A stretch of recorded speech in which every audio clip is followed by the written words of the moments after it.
Bismillah, wassalatu wassalamu ala rasulillah, amma ba'd.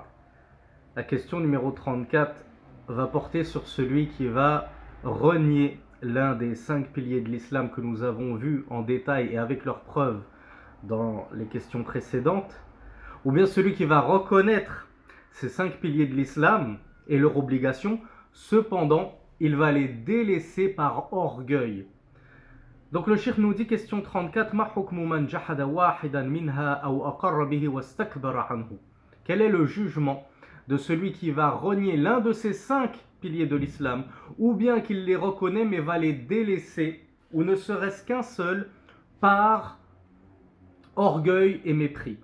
La réponse, yuqtalu kufran كغيره من المكذبين والمشركين مثل إبليس وفرعون.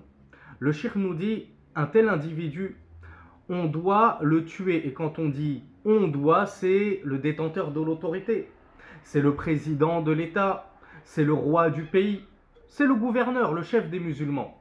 C'est lui qui va acter sa condamnation à mort. Donc le cheikh nous dit, il doit être mis à mort par kufr, c'est-à-dire on va stipuler de sa mécréance, comme n'importe quelle autre personne qui aurait traité de mensonge les paroles d'Allah subhanahu wa ta'ala ou du messager sallallahu alayhi wa sallam.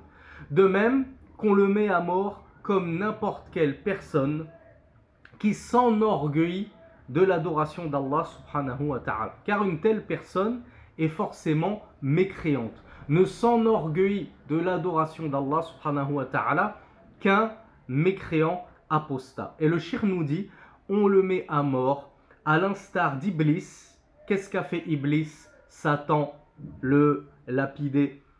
Iblis, c'est celui qui s'est enorgueilli d'obéir à Allah subhanahu wa ta'ala lorsque son Seigneur lui avait commandé de se prosterner devant Adam.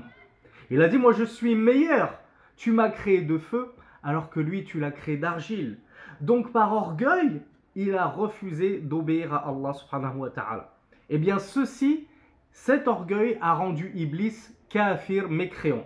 Donc le cheikh nous dit de la même façon, celui qui va refuser par orgueil d'adorer Allah, d'obéir à Allah lorsqu'il lui a commandé la prière, le jeûne, la zakat, le pèlerinage, eh bien on le considère mécréant et donc forcément sa sentence, c'est la condamnation à mort. Et il nous a sorti aussi l'exemple de Pharaon. Pharaon qui savait en son fort intérieur que ce que lui apportait Moïse était la vérité émanant de son Seigneur, cependant par orgueil, il a refusé d'adhérer à la vérité et il a refusé d'embrasser la religion de l'islam, puisque ce qu'apportaient Moïse et tous les prophètes, c'était la religion de l'islam, la soumission à Allah subhanahu wa ta'ala. Ainsi, il n'y a pas grande différence entre quelqu'un qui renie et rejette en bloc les 5 piliers de l'islam ou quelqu'un qui va les reconnaître, cependant par orgueil, il ne va pas les pratiquer. Dans les deux cas, il est mécréant et sa sentence, c'est la condamnation à mort.